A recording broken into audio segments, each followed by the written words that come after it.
আমরা আজকে 2 লাখ টাকা কেডিএম নিয়ে বাড়ি যাচ্ছি 15 টাকার 5টা খাবার চ্যালেঞ্জ করার জন্য। চলে আসি গাড়ির দোকানে, চলো প্রথম খাবারটা কমপ্লিট করা যাক।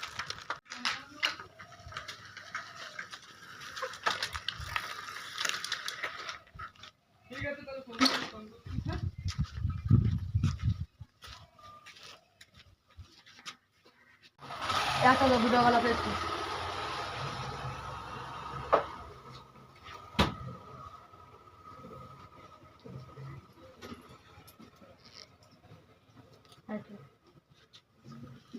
গাইজ আমাদের প্রথম খাবার কমপ্লিট হয়ে গেল। প্রথম খাবার খেতে টাকা লেগেছে হচ্ছে 2 টাকা। এবার দ্বিতীয় খাবার খাওয়া যাক, চলো।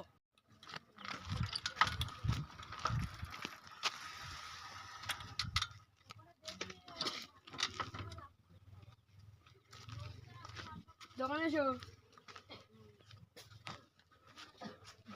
আমাদের চ্যালেঞ্জ কমপ্লিট হলো না, কারণ হচ্ছে আমার একটা দোকানে 2টো খাবার নেওয়া হলো, দোকান সব বন্ধ ছিল, ওই জন্য আমাদের চ্যালেঞ্জটা আজকে কমপ্লিট হলো না।